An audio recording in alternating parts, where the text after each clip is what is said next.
Assalamualaikum warahmatullahi wabarakatuh. Kami, anggota kelompok yang beranggotakan Nur Hasanah, Suryati, Aselia Sekar Syabani, akan menjelaskan tentang manajemen proyek perangkat lunak. Yang pertama, manajemen resiko proyek. Manajemen resiko proyek adalah suatu peristiwa atau kondisi yang tidak pasti, dan jika terjadi mempunyai pengaruh positif maupun negatif. Suatu resiko mempunyai sebab dan bila terjadi akan membawa dampak. Oleh karena itu, resiko dapat dinyatakan sebagai fungsi dari kemungkinan dan dampak. Tujuan dari manajemen resiko yaitu mencegah atau meminimisasi pengaruh yang tidak baik akibat kejadian yang tidak terduga melalui penghindaran resiko atau persiapan rencana kontingensi yang berkaitan dengan resiko tersebut. Metode manajemen resiko. Pada salah satu metode manajemen risiko terdapat metode non-insurance transfer. Ini merupakan metode manajemen risiko yang dilakukan dengan memindahkan risiko ke pihak lain, dengan catatan bahwa pihak lain tersebut siap menanggung risikonya. Contoh, guna menghindari risiko barang produksinya pecah belah, sebuah perusahaan melemparkan risiko tersebut kepada jasa pengantar barang, dan pihak jasa pengantar barang tersebut pun sepakat melakukannya. Pengembangan tim proyek perangkat lunak. Ketika mendapatkan proyek, perusahaan pengembang menyusun suatu tim pengembang yang beranggotakan orang-orang berikut sejumlah yang dibutuhkan. Yang pertama, manajer proyek. Kedua, analisis atau perancang. Ketiga, pemogram. Keempat, penguji. Pertimbangan pembentukan tim. Pertama, ukuran perangkat lunak hasil proyek. Selanjutnya, tingkat kesulitan masalah, tingkat modularisasi masalah, kualitas perangkat lunak yang diharapkan, lama waktu proyek, tingkat ketatan tenggang waktu, dan yang terakhir, intensitas komunikasi yang diperlukan. Tim proyek perangkat lunak. Tim proyek adalah semua personil yang bergabung dalam sebuah pekerjaan proyek. Tim proyek sendiri dibagi menjadi dua, yaitu 1. Tim inti atau project office yang bertanggung jawab kepada manajer proyek. 2. Personil fungsional, yaitu bertanggung jawab kepada manajer proyek dan manajer fungsional.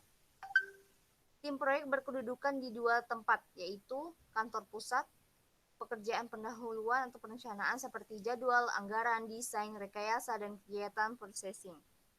2. Lapangan, yaitu pelaksanaan eksekusi dan implementasi proyek.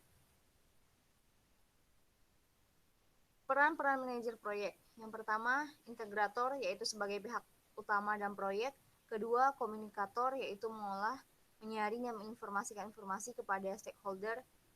Ketiga, decision maker, yaitu keputusan yang menjadi wewenangnya antara lain realokasi sumber daya, menyeimbangkan kriteria biaya, jadwal, dan performansi. Lalu motivator, yaitu mengarahkan menumbuhkan komitmen dari personil dengan basic berbeda terhadap tercapainya tujuan dari proyek. Lalu entrepreneur, yaitu melakukan pengadaan dana, fasilitas, pengelolaan sumber daya, negosiasi internal dan eksternal agar proyek dapat berjalan sesuai dengan perencanaan. Yang terakhir, agen peubah, yaitu mempelopori pemakaian ide baru, inovatif, dan berusaha keras untuk mengatasi halangan untuk melakukan perubahan. Selanjutnya akan dijelaskan oleh rekan saya, yaitu Suryati. Baiklah, saya akan melanjutkan materi berikutnya. Manajemen kualitas perangkat lunak. Manajemen kualitas perangkat lunak adalah proses manajemen yang bertujuan untuk mengembangkan dan mengelola kualitas perangkat lunak sedemikian rupa untuk memastikan bahwa produk memenuhi standar kualitas yang diharapkan oleh pelanggan, sekaligus memenuhi semua persyaratan, peraturan, dan pengembang yang diperlukan, jika ada. Manajemen kualitas perangkat lunak memerlukan perangkat lunak untuk diuji sebelum dirilis ke pasar, dan mereka melakukan dengan menggunakan penilaian kualitas berbasis proses siklus untuk mengungkap dan memperbaiki bug sebelum dirilis. Tugas mereka tidak hanya memastikan perangkat lunak mereka dalam kondisi yang baik bagi konsumen, tetapi juga mendorong budaya kualitas di seluruh perusahaan. Manajemen konfigurasi perangkat lunak. Manajemen konfigurasi perangkat lunak yang disebut manajemen perubahan merupakan serangkaian kegiatan yang dirancang untuk mengelola perubahan dengan mengidentifikasi produk hasil kerja yang kemungkinan besar akan mengalami perubahan, membuat hubungan di antara mereka, menentukan mekanisme untuk mengelola berbagai versi produk kerja tersebut, mengendalikan perubahan yang terjadi, dan mengaudit dan melaporkan perubahan yang dilakukan. Perubahan yang tidak terkendali akan sangat mudah menjadikan proyek software kita menjadi kacau. Akibatnya, kualitas perangkat lunak menjadi buruk dan proses delivery menjadi tertunda. Karena itu, manajemen perubahan adalah bagian penting dari manajemen mutu atau kualitas. Selanjutnya akan dijelaskan oleh Aselia.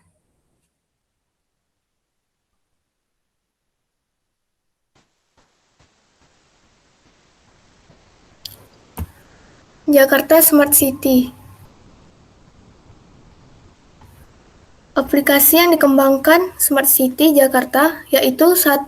Pengaduan Clue, salah satu aplikasi pelaporan warga yang bekerja sama dengan Pemprov DKI. Warga bisa melaporkan 17 kategori masalah terkait kepentingan umum, seperti kemacetan parkir atau sampah di wilayah Jakarta, dengan cara mengambil foto dan mengunggahnya ke aplikasi. Data laporan keuangan terintegrasi, dan warna merah berarti laporan warga baru masuk, kuning sedang diproses, dan hijau artinya laporan sudah ditangani. Bukti penanganan harus ada, yaitu berupa foto dari petugas dinas atau lurah terkait.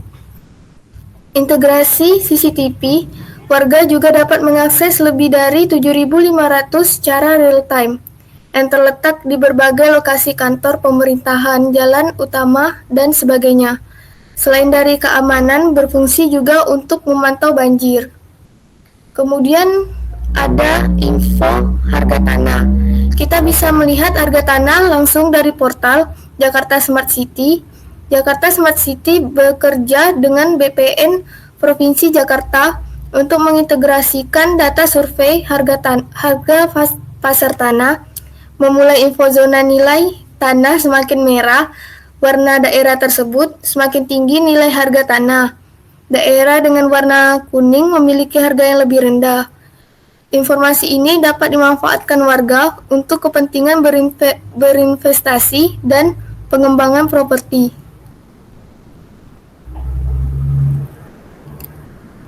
3. Info harga pangan. Mereka bekerja sama dengan Biro Perekonomian dan PD Pasar Jaya untuk mengintegrasikan aplikasi info harga pangan. Pada aplikasi ini kita bisa melihat berbagai harga bahan pangan di beberapa titik pasar tradisional, dari daging ayam, cabai, sampai bawang. Harga rata-rata bahan pangan diupdate setiap hari, maksimal jam 10 pagi oleh petugas PD Pasar Jaya. Informasi ini dapat digunakan oleh warga untuk membandingkan harga di berbagai pasar, serta berfungsi untuk mencegah para pedagang memainkan harga pengendalian inflasi di Jakarta. 4. Program #Kaki 5 JKT, Dinas Usaha Mikro Kecil Menengah dan Perdagangan atau UMKM. Bersama Jakarta Smart City, program ini melalui kolaborasi dengan Indo Relawan, Zomato, dan GoFood. Program ini bertujuan untuk meningkatkan pendapatan pedagang kaki lima serta mengajak para PKL lainnya untuk bersertifikat BPOM. 5. Terdapat informasi ketersediaan kamar kosong tersedia di Rumah Sakit Umum Daerah dan Rumah Sakit Umum Kecamatan. Informasi ini tersedia berkat kerjasama dengan Dinas Kesehatan.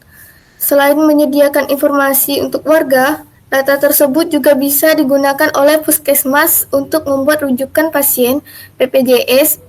Info ini dapat menghemat waktu. mencegah calok atau oknum yang meminta uang untuk ketersediaan kamar. Tak hanya bisa melihat ketersediaan kamar kosong di rumah sakit. 6. Jakarta Smart City bersama Dinas Kesehatan juga menyediakan informasi lokasi ambulan secara gratis secara real time di portal Jakarta. Untuk keperluan gawat darurat, warga Jakarta dapat menghubungi call center 112 seperti 911 di US. Untuk mendapatkan layanan ambulan gratis, layanan ini dikelola oleh Badan Penanggulangan Bencana Daerah atau BPBD.